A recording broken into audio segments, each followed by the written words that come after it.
What's up, traders? Most traders think that red days are a discipline problem. You lost control, you broke your rules, you overtraded, you blew an account. We've all been there before, right? But what if I told you I don't think it's discipline? I think it's actually an identity problem, because how you see yourself after a losing day actually determines whether you spiral into that blow account situation or you evolve and eventually become a profitable trader. So once you shift from taking losses personally to learning how to take them professionally, everything changes. So I actually got this idea from my friend Joey Morgan, and he said something that stuck with me. He said, you don't have a trading problem, you don't have a discipline problem, you have an identity problem. And he used the metaphor of a graphic designer getting rejected by a client. And I'll put the link in the description for the video if you want to check it out. But it's really good. That's where this idea came from. And it made me think that this whole idea is exactly how I made it as a successful business owner.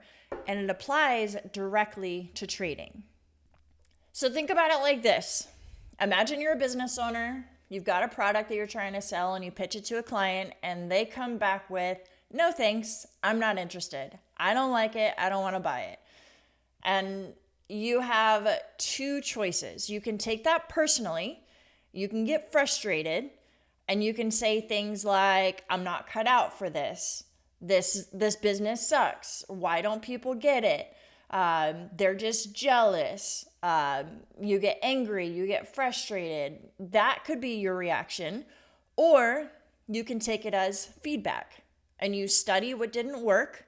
You ask the client for feedback, say, what could I improve on? Whatever conversation you want to have. And then you make those adjustments and you come back stronger with a better product or a better presentation or whatever. You make improvements to be able to deliver your product to the customer in a better way and actually become a profitable business owner. Like that's how you would approach that situation, right? So that's how it ties back to trading. All right. The market just gave you feedback.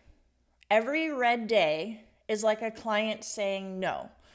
You can get mad and you can blame the client, or you can use that data to refine your product and your trading plan, your execution, your mindset, all those things. So when traders take a red day personally, they can start a negative feedback loop, right? It's the same thing. You have the market, you have your P&L, it turns into a red day. Now there's two ways you can react to that.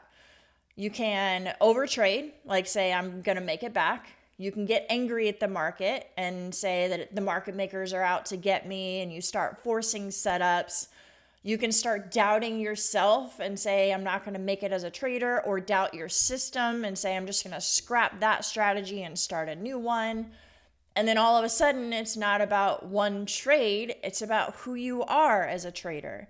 But red days don't mean you're bad at trading. Red days mean you're in business. And even the best businesses have losses. They have refunds. They have clients that cancel. They have slow quarters. They have days where they don't make any money. The difference is how the business owners react to those situations. So here's the mindset shift I want you to make. Stop reacting emotionally and start responding like you're the owner of your business. This is your trading business, and you're reacting like you're the owner of your trading business. In business or in sales or whatever metaphor works best with your brain, one no from a customer isn't going to leave you tucking your tail between your legs and crying in the corner. At least I hope not. But just the same, a red day in trading doesn't mean you should give up or blow your account or just get angry and like trade like a degen and do stupid things. A red day in trading, it doesn't threaten your identity. It can strengthen your process. Every trade is a transaction. Sometimes it's profit. Sometimes it's market tuition, as people say. But it's all data. So think about a CEO. If their product underperforms, they don't rage quit their company. They gather their team. They analyze their metrics. They take a look at KPIs and they fix what needs improving. That's what journaling is. That's what reviewing your day is. You're studying your own performance so you can refine your product, your trading product. So, what should you actually do on a red day? I'm going to give you guys some action items you can take away from this. The first thing is step away from the charts. Give your brain time to cool off.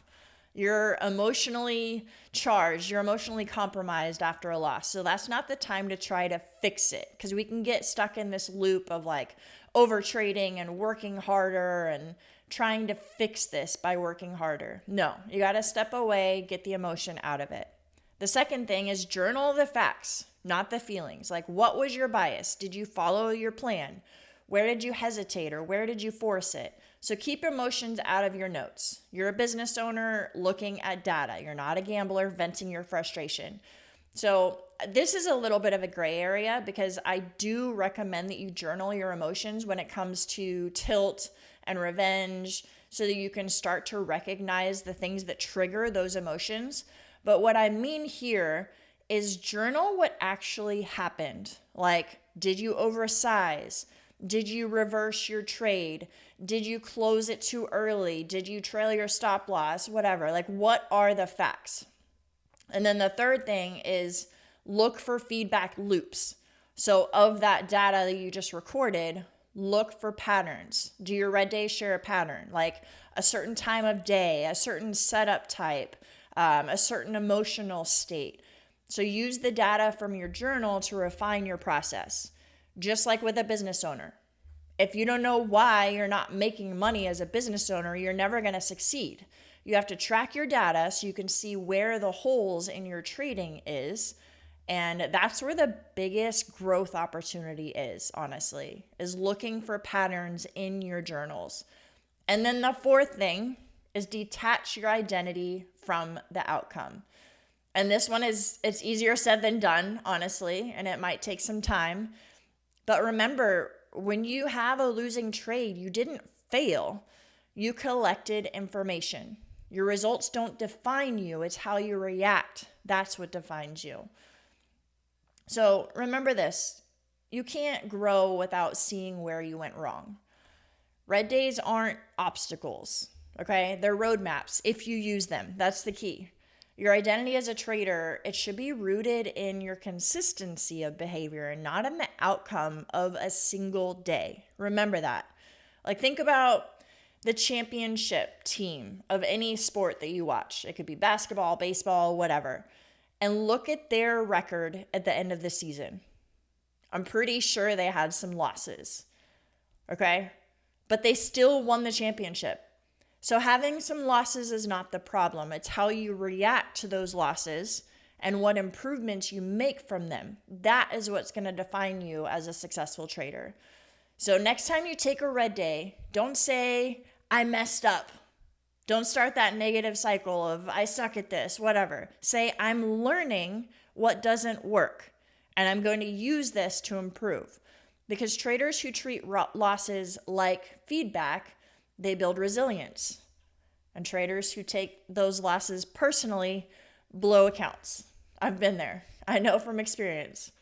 You guys, if this has helped you reframe how you see red days, drop a like, subscribe to the channel for more content, and we'll see you in the next video.